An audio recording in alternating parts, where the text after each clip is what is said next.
ये जो टीवी पे बैठ करके बोल देते मेरा ये उपाय कर लो, किसी का भी विवाह रोका हो जाएगा, वो सबसे बड़ा झूठा होता है। ये कर लो आप माला माल हो जाओगे, सबसे बड़ा झूठ है। अगर शनि 7वें घर में हो और जन्म कुंडली के 3, 5वें और 7वें और 9वें घर में अगर सूर्य चंद्र मंगल नहीं बैठे हैं, ऐसा इंसान अगर रोज 2 चम्मच ब्रांडी पी के सोए, वो सुबह उठ करके दुनिया को जीत लेगा। जब कोई जन्म कुंडली दिखाने आता है, सामने बैठता है, हमें सबसे पहले उसका माइंडसेट चेक करना पड़ता है। दूसरा हमें देखना होता है कि इसकी समझने की अकल कितनी बड़ी है, और तीसरा हमें ये देखना पड़ता है कि अभी इसकी जिंदगी में चल क्या रहा है।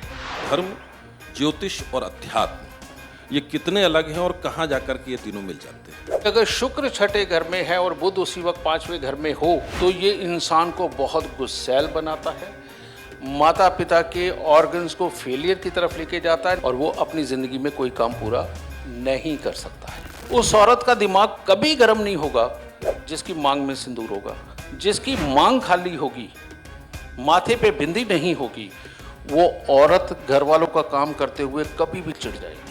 ये जो रील्स की दुनिया में से निकल के और फिजिकली और मेंटली स्ट्रेंथ दोबारा बच्चों में नहीं खड़ी करी गई, तो आज ये जेनजी है, कल अल्फा आने वाले हैं, और उसके बाद शायद महा बेकार पीढ़ी आने वाली है।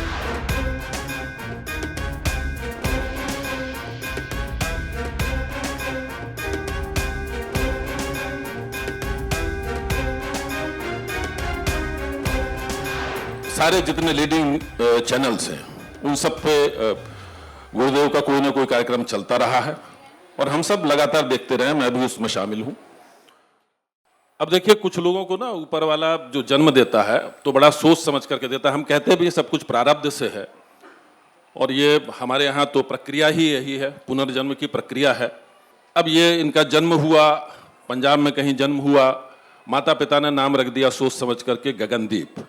दरअसल ज्योतिष में जो बात करें, ज्योतिष ज्योति से बना है, ज्योति यानी प्रकाश, फिर ज्योतिष आया जिसमें पिंडों की, प्रकाश पिंडों की गणना होती है, उसका अध्ययन होता है, और ज्योतिष शास्त्र में उसका वृहद अध्ययन हो जाता है।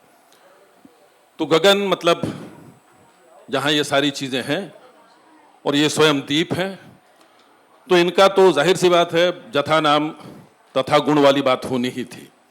तो स्वनाम धन्य जीडी वशिष्ठ जी, आपका बहुत बहुत स्वागत है। धन्यवाद।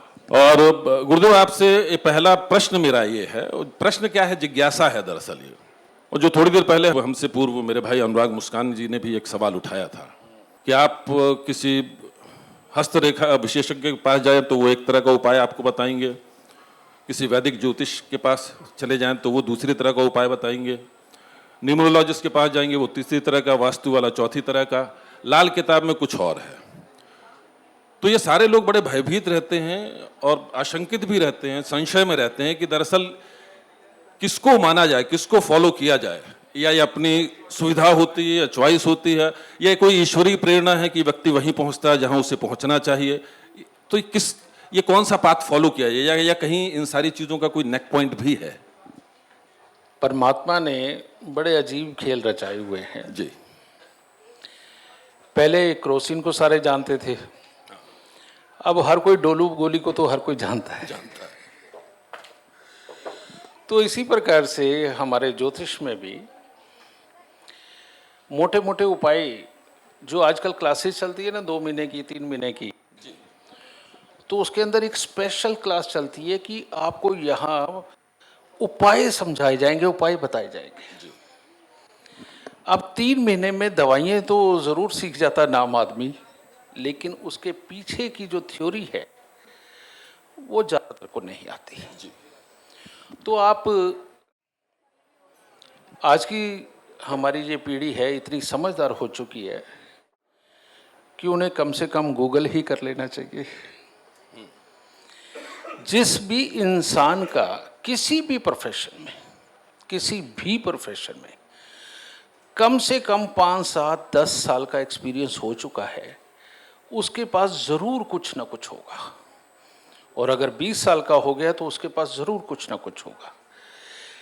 लेकिन जिसका ढूंढने पे एक्सपीरियंस नहीं मिल रहा, आप उससे इलाज करवा कैसे सकते हो?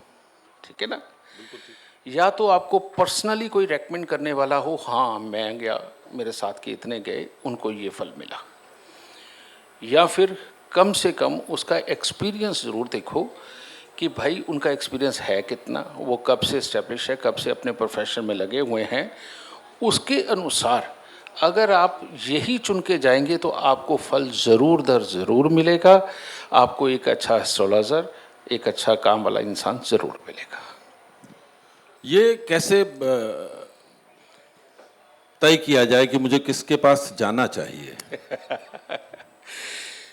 इसके लिए काबिल, मैं इसलिए पूछ रहा हूँ आपसे क्योंकि देखिए बाजार जो है वो भीड़ से भरा हुआ है और मैं बहुत डायरेक्टली नहीं बोलना चाहता हूँ। और आप गूगल की बात कर रहे थे तो मुझे बरबस याद आया कि जब आप खोलें तो लगातार धड़ाधड़ रील्स चालू हो जाती हैं और जिसमें हर दूसरी या तीसरी रील किसी एस्ट्रोलॉजी से संबंधित होती है और लोग बहुत तो कंफ्यूज भी हो जाते हैं। तो इसीलिए मैंने आपसे पूछा कि जाएं तो जाएं कहाँ? एक सिंपल बात, रील्स के अंदर जो आपको लॉजिक ना समझा सके वो एस्ट्रोलॉजर नहीं है। जो आपको साथ में कोई लॉजिक बता रहा है ना, वो एस्ट्रोलॉजर है। रील के अंदर अगर डायरेक्ट समस्या और उपाय बताने वाला कोई भी इंसान है तो वो एस्ट्रोलॉजर नहीं है। ओके, ठीक है।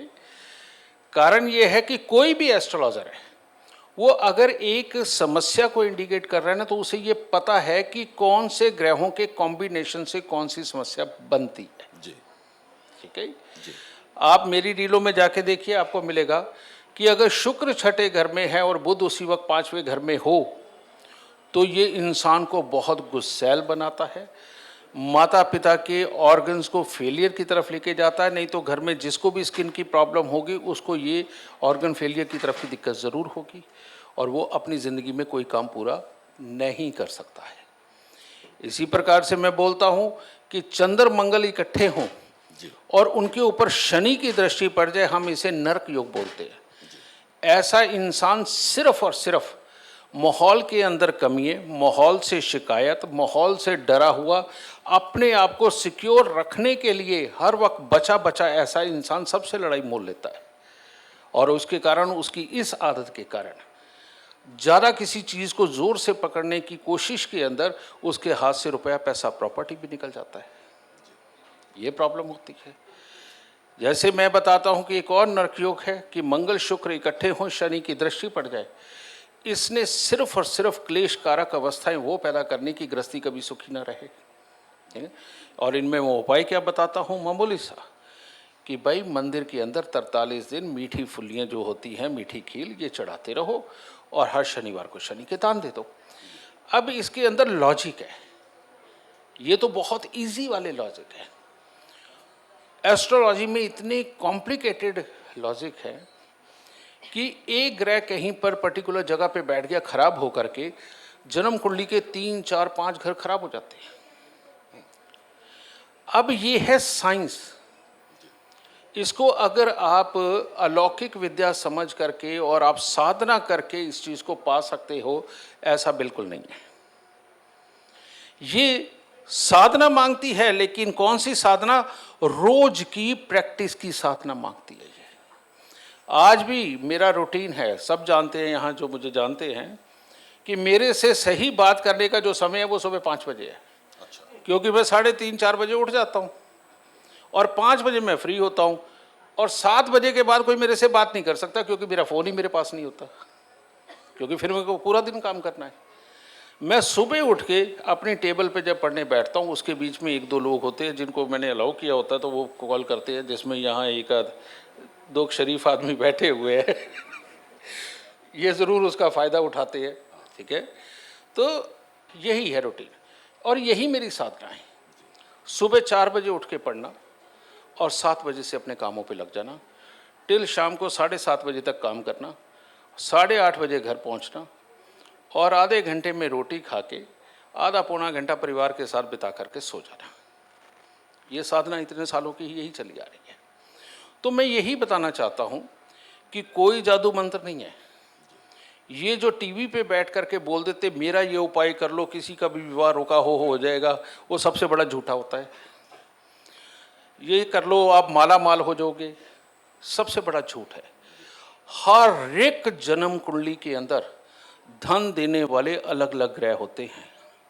किसी का चंद्र देता, किसी का सूर्य देता, किसी का बृहस्पति देता, किसी का बुध देता, यानी कि 9 के 9 ग्रह, इवन दोनों छाया ग्रह भी बीच में मिला लें तो हर कोई धन दे सकता है। आपको कौन सा ग्रह धन देगा, पहले इस चीज के लिए आप साधना करके वो एक्सपर्टीज तो अपनी बनाइए ताकि आप सामने वाले को दे सके। और यही कारण है कि मेरी 6-6 महीने की अपॉइंटमेंट, और मैं खुद दुखी हूँ अपॉइंटमेंट कर करके कि एक दिन अपनी लाइफ के लिए निकाल नहीं पाता। आपने बहुत अच्छी बात की कि साधना बहुत आवश्यक है, वो तो किसी भी फील्ड में, किसी भी क्षेत्र में बहुत आवश्यक है। पर कुछ लोगों के पास मैंने देखा है कि वो साधना भी करते हैं, उनके पास पर्याप्त साधन भी होते हैं, लेकिन साध्य की प्राप्ति नहीं होती। ये किस ग्रह की वजह से होता है? ये जन्म कुंडली के अंदर योग होता है जी। मैं आपको बताता हूँ, ये बात है 2017 की। जी। मैंने अपनी टीम को साउथ में भेजा, मैं जाओ पता करके आओ कि कोई बहुत अच्छा एस्ट्रोलॉजर हो जिसकी कोई रिसर्च हो। तो मेरी टीम गई, लेकिन मेरी टीम को सख्त मना था कि ये नहीं बताना मेरी की तरफ से गए हो। वो गए तो बहुत जगह पता करने के बाद पता चला कि पिछले 40 साल से एक आदमी केपी पे रिसर्च कर रहा है। माफ़ कीजिए, 2014-15 की बात है, ठीक है। तो वो गए, जाकर के बहुत ढूंढा। वहाँ पर एक बाबा जी भी बैठते थे, बहुत भीड़ लगती थी, दरबार लगता था उनके पास। वो जो कोई भी आता था उसको उसी की मन की बात बताते थे। जो कोई, जैसे अभी आप बागेश्वर धाम देखते हैं ना, ऐसा ही। तो उनसे पूछा कि ये क्या है? कहते ये कैलकुलेशन है। कहते मेरे को इस वक्त में पता है कौन से नक्षत्र का कौन सा चरण चल रहा है, कौन सा लगन चल रहा है, कौन सी तिथि है। कहते उनके अनुसार पल पल ये समय बदल रहा है। कहते जो भी कोई मेरे सामने आ रहा है, मैं प्रश्न कुंडली से काम कर रहा हूँ और मेरे को पता है सामने वाले का यही प्रश्न है। कहते मैं वो से जवाब देता हूँ ग्रहों के अनुसार। जो मेरे लिए खास घटा मैं वो बताने लगा हूँ। वो करते करते एक एस्ट्रोलॉजर के पास पहुँचे। उन्होंने एक बड़े से फार्म हाउस के अंदर था, वो चल के गए। कहता आजो आजो, मैं तुम्हारा ही इंतजार कर रहा हूँ। कहता नॉर्थ के किसी एस्ट्रोलॉजर ने तुम्हें भेजा है जिसका बहुत नाम है। वो कहते नहीं। कहते तुम झूठ बोल रहे हो। कहते उसी ने भेजा है। वो कहते हाँ, हमें भाई उसने भेजा। कहते ये मेरी रिसर्च है, ये तुम लेके जाओगे और जितने मैं पैसे मांग रहा हूँ मुंह मांगे पैसे दे के लेके जाओगे। अब उसने कहा, कहता मेरे को है कैंसर। कहता मैं अभी तक यहाँ तक पहुँच चुका हूँ। कहता हमने 3 केस किए हैं कि आज इस वक्त इस घड़ी में आदमी जो मरा है ये कब और किस घर में पैदा होगा। कहता ये अभी 3 केस हम डिटेक्ट कर चुके हैं। कहता अगर मेरे को परमात्मा ने 5 साल की ज़िंदगी और दी तो कहता ये रिसर्च में मैं तुम्हें देके जाऊँगा। कहता अभी ये है मेरे पास। उसने जो सामने रखा उसका नाम था केपी बाइबल। था क्या है, उन्होंने वो रखा। उन्होंने मेरे से 80 लाख रुपए मांगे, मैंने दे दिए। 1-2 चीज़ें और मांगी, मैं वो बताऊंगा नहीं, ठीक है। मैंने वो भी दे दिया, एक घर भी खरीद के दे दिया। उन्होंने बाकायदा मेरे नाम पे रजिस्ट्री करी, केपी बाइबल के नाम से जो उनकी किताब थी, मेरे नाम पे रजिस्ट्री है, वो करा। जब उन्होंने वो दी 10 जनवरी 2015 को, मैं इस चीज़ को लगभग खोज चुका था। अनंता रिसोर्ट में पुष्कर राज जी में मैं था। मैं अपनी टीम को वहाँ लेके गया था, 20-25 बच्चे थे मेरे साथ में। तो मैं खोज चुका था, लेकिन खोजी हुई चीज़ नहीं थी। और जब वो रिसर्च पेपर उसके मेरे सामने आए तो एकदम से जैसे ना ऐसा हुआ कि जैसे ना एक भिखारी को परमात्मा ने माला माल कर दिया हो। मेरे लिए वो दिन बना। मैंने उसके बाद निकाली यस आई कैन चेंज, उसके थोड़े से लॉ लगा के वो सुपर हिट गए। लोग आज भी आकर के कहते इसमें गुरुजी जो भी लिखा है, कहते एक एक अक्षर बीत गया। फिर उसके बाद मैंने युग परिवर्तन निकाली।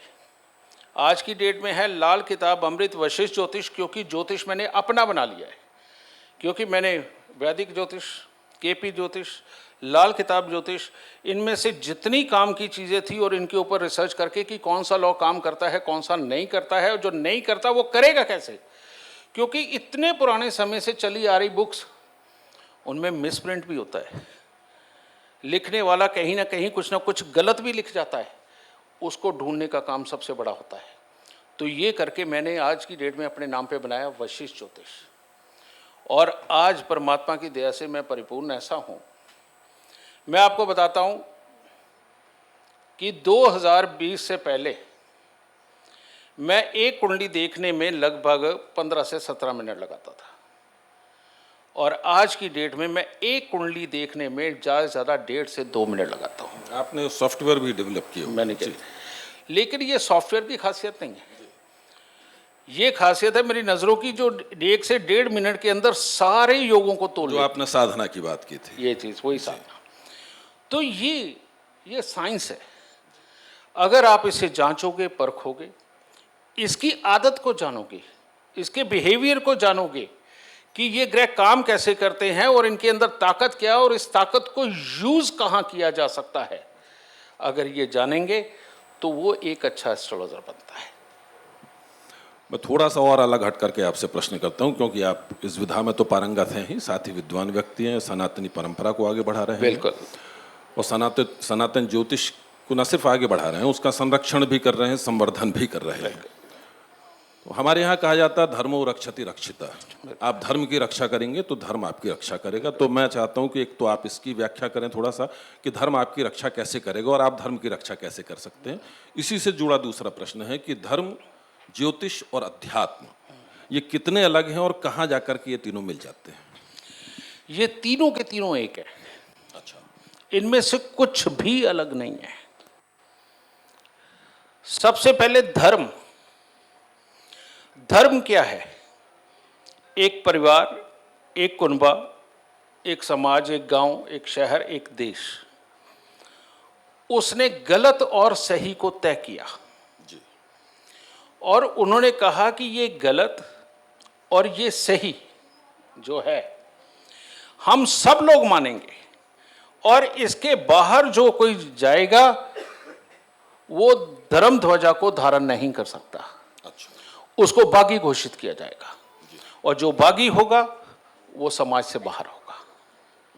ठीक है, तो ये हुआ धर्म। और उसके बाद ज्योतिष। सही और गलत क्या है ये हमें धर्म ने सिखाया, क्योंकि पहले तय किया गया ना, तय किया गया। ये सही और गलत हमें धर्म ने सिखाया। और कौन इंसान सही है और कौन गलत है ये अगर जांचना हो तो कहाँ से जानोगे? ज्योतिष से, जन्म कुंडली से। ठीक है, तो एक्चुअली में जन्म कुंडली के अंदर ही जो चीज़ें निकलती है किसी भी इंसान को अच्छा बनाने के लिए, उसके दुख दरिद्र काटने के लिए, उसके लिए धर्म बना।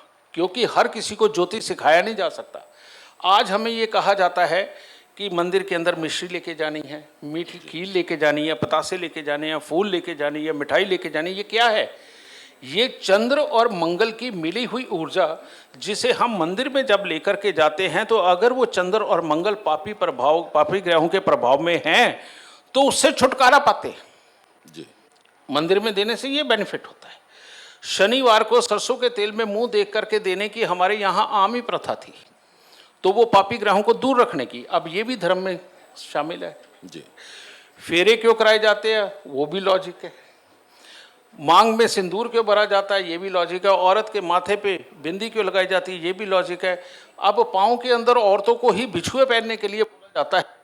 अब कहने को धर्म की बात कह लो या ये ज्योतिष का उपाय कह लो, क्योंकि ये एक्यूप्रेशर से हमारी नसों को पंप करते हैं और नेगेटिविटी को नहीं आने देते, जिसकी वजह से औरत को सबसे ज़्यादा घर में काम करना पड़ता है। खासकर बार बार कमर को झुका झुका के। उसकी कमर पे कभी इसका असर नहीं आता जिसने बिछुए पहने होते हैं। उस औरत का दिमाग कभी गर्म नहीं होगा जिसकी मांग में सिंदूर होगा। जिसकी मांग खाली होगी, माथे पे बिंदी नहीं होगी, वो औरत घर वालों का काम करते हुए कभी भी चिढ़ जाएगी, उसे बुरा लगेगा, वो काम से भागेगी।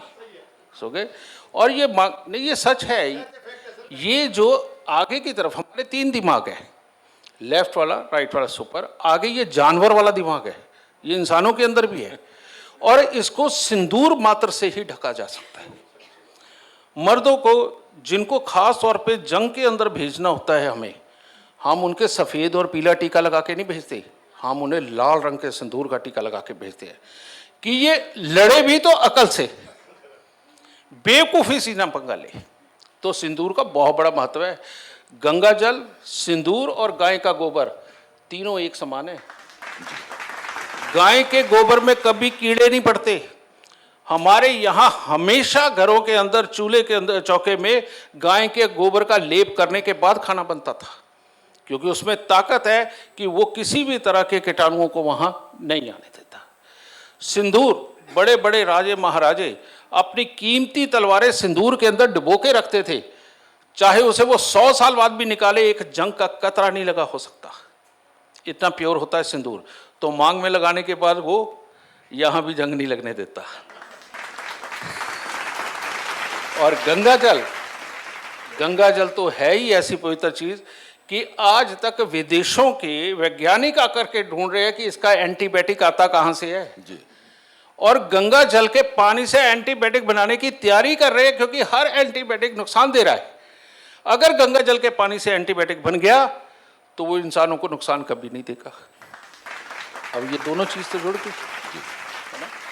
तो आप सोचिए कि हर किसी को ज्योतिषी तो नहीं बनाया जा सकता, उसको धर्म तो सिखाया जा सकता है।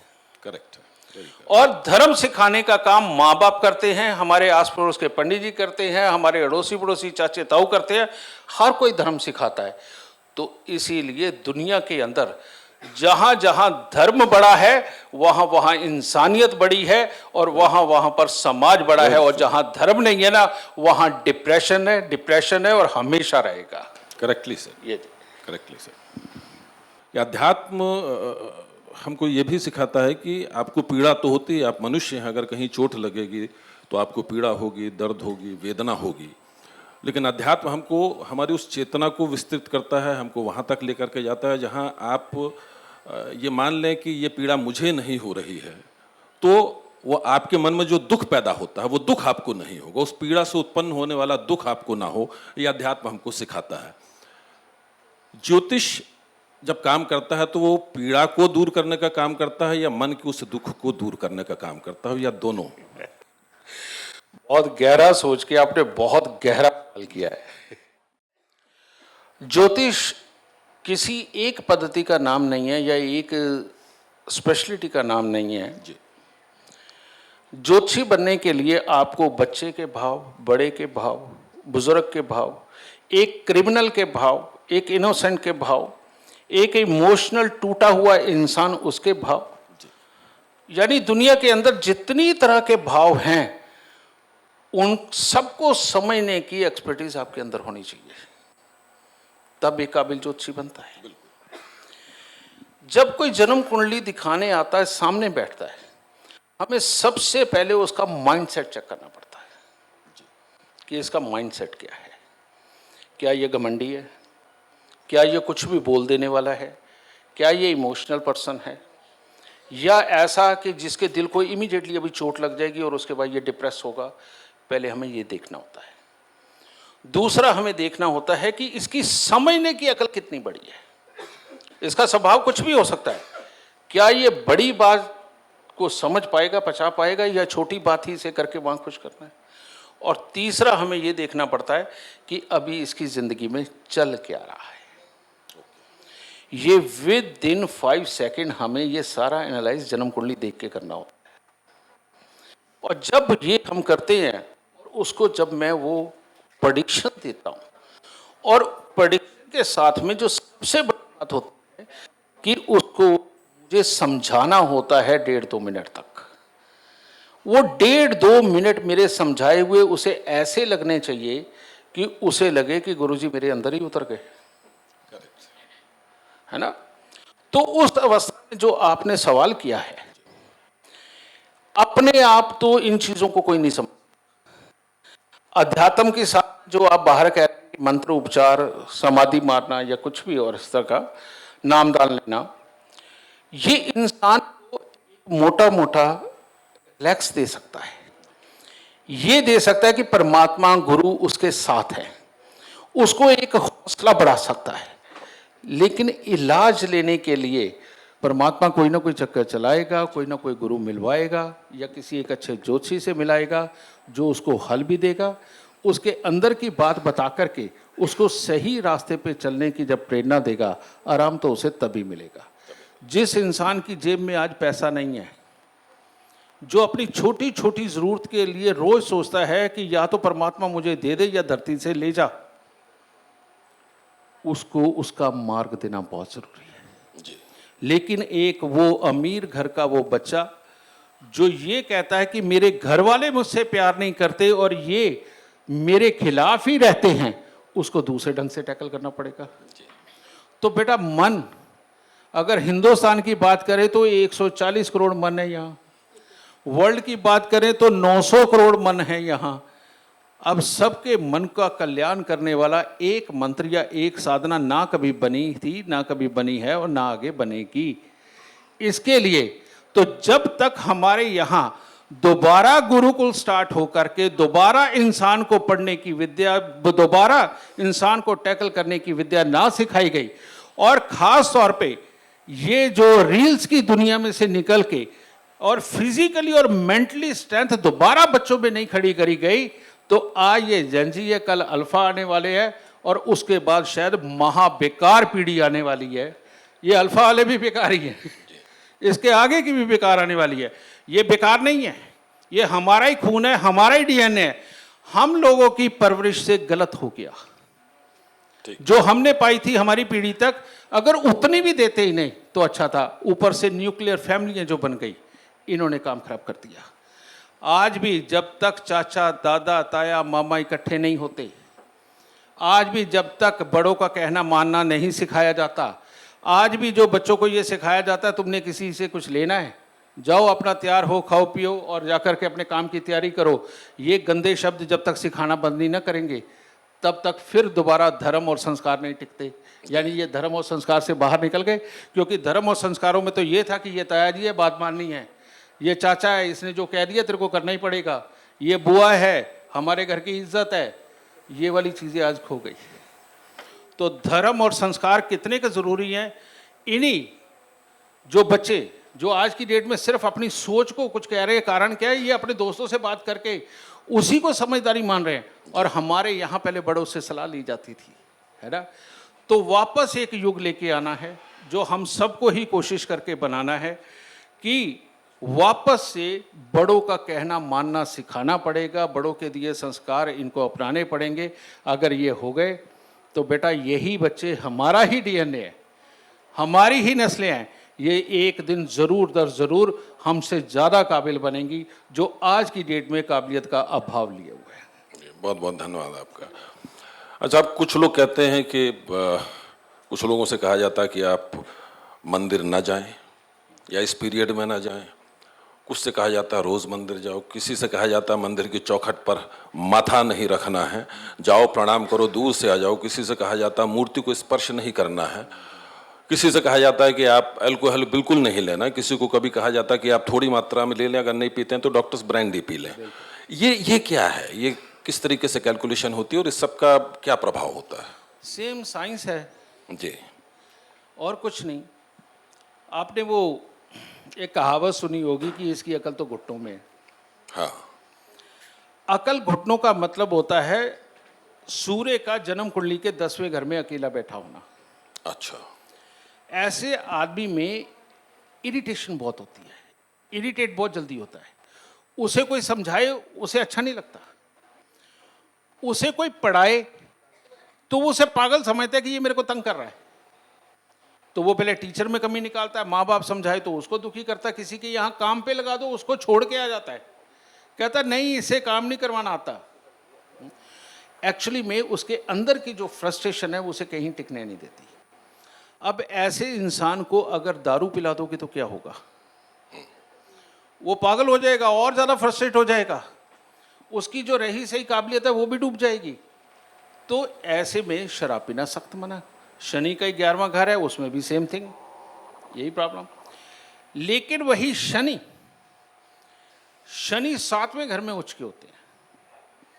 अगर शनि 7वें घर में हो और जन्म कुंडली के तीसरे, 5वें और 7वें और 9वें घर में अगर सूर्य, चंद्र, मंगल नहीं बैठे हैं, ऐसा इंसान अगर रोज 2 चम्मच ब्रांडी पी के सोए, वो सुबह उठ करके दुनिया को जीत लेगा। अच्छा। लेकिन वही शनि 7वें घर में हो, तीसरे, 5वें, 7वें या 9वें घर के अंदर चंद्र, मंगल या सूर्य बैठा है, वो 2 चम्मच ब्रांडी भी पी के देख ले, वो घर की सारी समृद्धि को आग लगा देगा। कारण यह है कि ये अगेन लड़ाई शुरू हो गई है जिसमें कि शुभ ग्रह खराब हो रहे हैं। शुभ ग्रहों का मतलब है आपको धैर्य, संस्कार देना, एक जगह पे ठहराव देना, विद्या लेने में और काम सीखने में आपकी मदद करना। लेकिन ये जो आप सब सीख गए हैं, इसको चालाकी पूर्वक या डिप्लोमेटिक वे में इस्तेमाल करने की अकल शनि देता है। ठीक है, अब डिप्लोमेटिक आप पहले हो गए, लेकिन सीखने का धैर्य आप में है नहीं, तो अब क्या होगा? वो डिप्लोमेटिकपन, वो जो चालाकी है ना, वो दुनिया को नजर आएगी, क्योंकि आप धैर्य से सीखी हुई किसी कला की चालाकी नहीं कर रहे। आप कुछ भी चालाकी करने जिसका नाम फिर बाद में झूठ पड़ जाता है, बेकार पड़ जाता है। समझे? तो इस झूठ बेकार को कोई भी पकड़ लेता है और ऐसा इंसान कामयाब नहीं होता। तो यही कारण है। अब आपने मंदिर जाने वाली बात कही, जन्म कुंडली का 12वां घर, 8वां घर और दूसरा घर और छठा घर ये आपस में जुड़े हुए होते हैं। अगर 12वें घर में और 8वें घर में अगर कोई आपस में दुश्मन ग्रह बैठ गए, उस वक्त में अगर तो पैदाइशी ही दूसरे घर में कोई ग्रह लेके बैठा है तो उसको तो हम रोक नहीं सकते, अच्छा बुरा जो भी होगा होगा। लेकिन ये दोनों दुश्मन अगर 8वें और 12वें में बैठे हैं, अगर हम मंदिर जाना शुरू हो गए, वहां जाएंगे तो खाली हाथ तो जाएंगे नहीं, चाहे और नासी 10 का नोट ही चढ़ा के आएंगे। ये चढ़ाने से दूसरा घर जागृत होता है और उसके जागृत होते ही 12वें और 8वें घर में बैठे हुए ग्रह आपस में लड़ करके जिंदगी तबाह कर देते हैं। जी। जैसे शनि अगर 12वें में बैठा है, वो आंखों की रोशनी का कारक होता है, और बुध 8वें में बैठा है और दूसरा घर खाली है, ऐसा इंसान मंदिर जाने लगे, बहन की आंखें चली जाती हैं। अच्छा। ठीक है, अब वहां पर 12वें घर के अंदर मंगल बैठा दीजिए, केतु को अब दूसरे घर में बैठा 8वें घर में बैठा दीजिए। हालांकि दूसरे घर में राहु है, लेकिन वो तब खाली माना जाता है। आप मंदिर में जाओ, कमर, पांव, पेशाब वाली जगह की तकलीफें हो जाएगी, आदमी कड़वा हो जाएगा, बोलते हुए आगा पीछा नहीं देखेगा, दुश्मन पे दुश्मन इकट्ठे करेगा। ठीक है जी। ये सारी साइंस है। जब तक इसे वो विद्या मानोगे ना कि मैं जादू कर दूंगा, तब तक ज्योतिष और साइंस को आप समझ ही नहीं पाएंगे। इस बात के लिए तो मैं विशेष रूप से आपका साधुवाद करता हूं कि आपने विशेष रूप से इस दिशा में प्रयास भी किए हैं, प्रयोग भी किए हैं कि आपने ज्योतिष को सिर्फ एक अलग तरह की विधा ही नहीं माना, उसको आपने एक विज्ञान माना और आपने एस्ट्रो साइंस पर बहुत काम किया है। आपने लाल किताब पर तो लगातार शोध किया है, उसका बहुत अध्ययन किया है। इसके अलावा आपने जैसा खुद भी बताया कि आपने केपी ज्योतिष का भी अध्ययन किया, वैदिक ज्योतिष का भी और तमाम चीज़ों का। अगर मैं आपसे कहूँ तुलनात्मक अध्ययन की बात, मुश्किल है थोड़ा सा काम, तो आप क्या समझते हैं ज़्यादा सटीक किसको आप मानते हैं इन तीनों में से फलादेश के मामले में? इस पे मैं आपको एक बड़ा रोचक किस्सा बताता हूँ, यह आपका जवाब भी है जो मैं बताने का। 10 जनवरी 2015 को 9 जनवरी लगा लीजिए, रात्रि का वक्त, रात को 2 बजे मैं फूट फूट के रो रहा था। अच्छा। और मेरी टीम के बच्चे थे 20-25 साथ में, वो भाग के आए, आसपास ही रूम थे सबके। कहते गुरुजी क्या हुआ? कहते ऐसे क्यों कर रहे हो? अब मेरे को ये लॉजिक ही ऐसा मिल गया था जो कि मैंने पिछले 4 घंटे में टेस्ट किया, और अपनों पे ही आदमी टेस्ट करता जिनकी जिंदगी जानता हूँ, तो मेरे को सब कुछ उसमें मिल गया था। तो मैंने तब उन्हें कहा, मैं क्या मेरे गुरु बेवकूफ़ थे, या वो उनको ज्योतिष नहीं आता था? वो क्या था जो उन्होंने मेरे को बचपन से लेके आज तक सिखाया? मेरे 5 गुरु रहे हैं। थोड़ी देर के लिए घमंड चढ़ा दिमाग पे जी। और ये चीज़ को बहुत देर तक सोचता रहा कि मैं आज तक पढ़ क्या रहा था, मेरे को सिखाया क्या गया था, और मैं प्रेडिक्ट क्या कर रहा था। भाई उस वक्त तक मैं वैदिक भी सीख चुका था, लाल किताब भी सीख चुका था, केपी में मेरी एंट्री अभी हुई थी, आपको जैसा कि मैंने बताया। ठीक है, तो कुछ नहीं दिमाग में ऐसा। फिर मेरे को आराम से उन्होंने एक गोली दी, मैं सो गया। सुबह मैं 8-9 बजे के करीब उठा हूँ। उठ करके सबसे पहले मैंने अपने गुरुओं से माफ़ी मांगी कि मुझे माफ़ कर दीजिए, थोड़ी देर के लिए घमंड मेरे भी दिमाग पे छा गया था। करेक्ट। ठीक है जी। ज्योतिष कोई सा भी गलत नहीं है। अगर मैंने वैदिक में से फार्मूले ना लिए होते तो आज वशिष्ठ ज्योतिष नहीं बनता। अगर मैंने लाल किताब में से फार्मूले ना लिए होते तो आज वशिष्ठ ज्योतिष ना बनता। और अगर मैंने केपी में से फार्मूले ना लिए होते तो आज वशिष्ठ ज्योतिष नहीं बनता। तो इसीलिए इन सारे ज्योतिष के विद्वान, ज्योतिष को पढ़ने वाले, ज्योतिष को चलाने वाले उन भृंगु ऋषि जी को शत शत प्रणाम। वाह, और आपकी इस विनम्रता को मेरा प्रणाम, हम सबका प्रणाम। आपने बहुत सुंदर बात की कि घमंड तो किसी को भी नहीं करना चाहिए, वो किसी का नहीं रहा। मेरे पूज्य गुरुदेव पंडित देव प्रभाकर जी शास्त्री, जिन्हें हम दद्दा जी कहते हैं, वो गोलोकवासी हो गए। तो अक्सर अपने प्रवचनों में एक बात कहा करते थे कि अहंकार में तीनों गए, कुल, गौरव और वंश, ना मानो तो देख लो रावण, कौरव, कंस।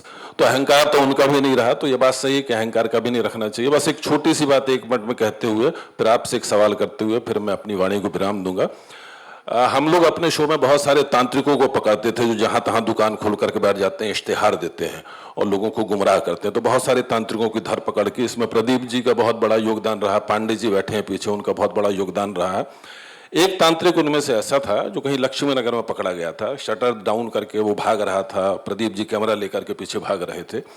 वो एक जगह दुकान बंद की, उसने दूसरी जगह खोली, वहां बंद करवाई, तीसरी जगह खोली, फिर उसको फाइनली उसने दिल्ली छोड़ दिया। दिल्ली छोड़ करके कहीं और चला गया, फिर चंडीगढ़ में दुकान खोली, उड़ीसा में दुकान खोली और अलग अलग शहरों में, और हमारी टीम पीछे भागती रही उसकी। फाइनली एक बार वो लंबा गैप, 6 महीने के गैप के बाद, उमेश कुमावत हमारे संवाददाता हुआ करते थे स्टार न्यूज़ के, तो उन्होंने एक दिन फोन किया कि सर एक तांत्रिक है, उसने दुकान खोली है और उसने आपका बड़ा सा फोटो पीछे लगाया है और बाहर बोर्ड में लिखा हुआ है आपका नाम श्रीवर्धन त्रिवेदी, और नीचे सनसनी द्वारा मान्यता प्राप्त, और उसने दुकान चलाई। तो उसका कौन सा ऐसा ग्रह बलवान रहा होगा? एक बार मेरे पास 2 लोग आए और आके कहने लगे, कहते गुरुजी ये अपॉइंटमेंट तो हमने ऐसे ही ले ली आपसे जी।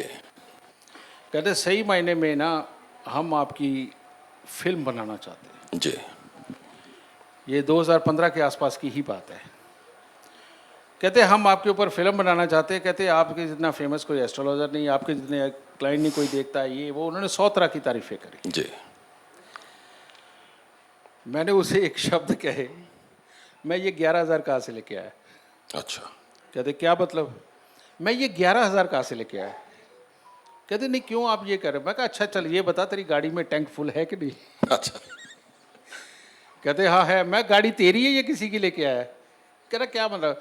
मैं तेरा कर्म स्थान खाली, मैं यहाँ पर खाली मटका बैठा हुआ है, मैं तूने जिंदगी में कभी काम नहीं किया, मैं अब तू काम करेगा क्या? ये शब्द उससे बोले। ये वाली जब बुध और बृहस्पति की मिली हुई खालीपन की सिचुएशन कर्म स्थान के साथ जुड़ जाती है जी। ये टॉप क्लास फ्रॉडियर इंसान होते हैं। इनको कभी एक जगह टिक के काम नहीं करना होता, इनको एक दिन काम करके 1 महीने का आराम चाहिए होता है जी। और यही ठग कहलाते हैं। ठीक है जी। अब वो ठग आप कहीं पर भी किसी भी प्रोफेशन के लिए हो सकते हैं। ऐसे ही एक योग है राहु खराब होने का। जी। राहु खराब 9वें स्थान का हो तो ऐसा इंसान ना दमे की दवाई का बड़ा तगड़ा डॉक्टर बनता है। अच्छा। वो सच में जिसको दवाई देता है ना उसका दमा ठीक हो जाता है। ये योग है। तो हमारे एक डांग साहब रहे हैं, आप लोग मीडिया में आपको जानते होंगे, उनका ये एडवर्टाइजमेंट का काम था, सारे चैनलों को काम देते हैं। उनके पास ऐसा टकरा गया। वो सच में वो कहा ना मतलब जिसको दवाई दे ठीक कर देता था। उन्होंने जब ऐड बना करके चलाई, डॉक्टर को बैठा लिया, वो जो मरीज आ रहा था उसको इलाज करता था, ठीक हो जाता था। जो करता था इलाज ठीक हो जाता था। वो जो ठीक हो गया ना उनको घर जाके बिजनेस प्रपोजल भी देता था और सबसे 5-5 लाख रुपए इकट्ठे करके अब डांग साहब का तो लग गया 1 करोड़ रुपया और वो बेचारा खुद कई करोड़ रुपया लेके भाग गया। और डांग साहब को बाद में पता चला ऐसे ये 10 जगह कर चुका है। तो बेटा ये जो ठग बनना भी ना, ये भी किस्मत ये भी होता है। बस पढ़ना आना चाहिए। आपसे जो बातचीत आज की हुई बड़ी सार्थक बातचीत हुई। ये विषय ऐसा है जो बहुत लंबा चल सकता है, बहुत गूढ़ विषय है। हम लोग तो बहुत अल्प ज्ञानी हैं, या ये मान लीजिए कि अज्ञानी है। माइक दे दिया जाता है तो पूछ लेते हैं। तो बस इन्हीं पंक्तियों के साथ कि शांताकारम भुजंग शयनम पद्मनाभम सुरेशम विश्वाधारम गगन सदृशम मेघवर्णम शुभांगम लक्ष्मीकांतम कमल नयनम योगी हृदय नगम्यम वंदे विष्णु भय भयहरणम सर्वलोकैकनाथनम। आप सबको बहुत बहुत शुभकामनाएं, और आपने बातचीत के लिए समय निकाला उसके लिए बहुत बहुत बहुत बहुत साधुवाद। बहुत अच्छी बातचीत रही, बहुत बहुत धन्यवाद आप। जय माता की, माता रानी सबको सुख दे।